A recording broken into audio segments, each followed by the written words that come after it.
What other benefits are there of it being a self-help site?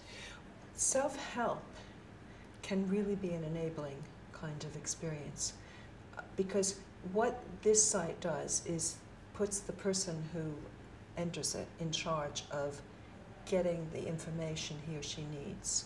So you can elect to read any article, you can decide that you want to look at a video, you can go on to the Talk It Out forum if you want. So you're deciding what's going to be helpful to you. You're deciding, and you're doing your own journey all the way through. You're tailoring it. And there's something about that that really makes you feel, A, that you're in charge of something, but also that you've mastered some process and got the information that really you need, not somebody else is saying, do it this way. Who's most likely to benefit from that approach? Well, I think a great value of having a self-help site is that you have the service that comes to you. And so you have to think who might that be most useful for? And one answer to that is people who would have trouble finding resources outside. And there are particular groups that seem to be to have that. One is new parents, you know, partly because you don't think that's something you need help for.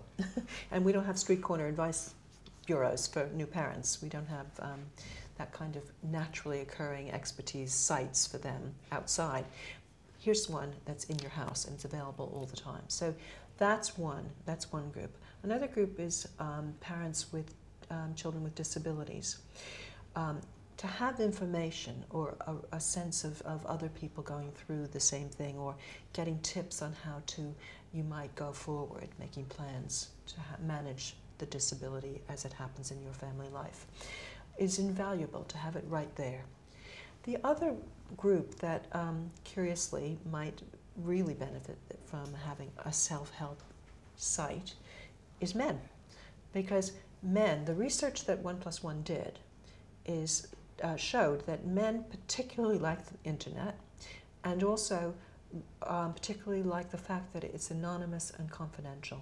So not only is it right there, but also nobody has to know that you've used it or that there's any way you're marked by doing this. So it's in those senses, it's particularly useful for those groups. But it's also useful for anyone else who would want the information at hand right there.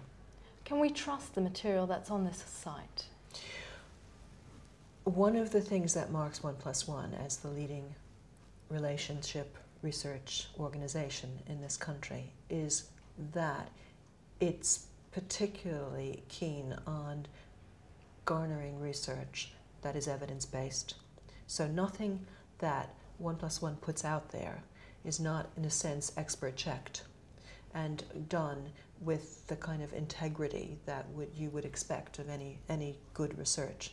So that is what informs all of the information and the structuring of this site.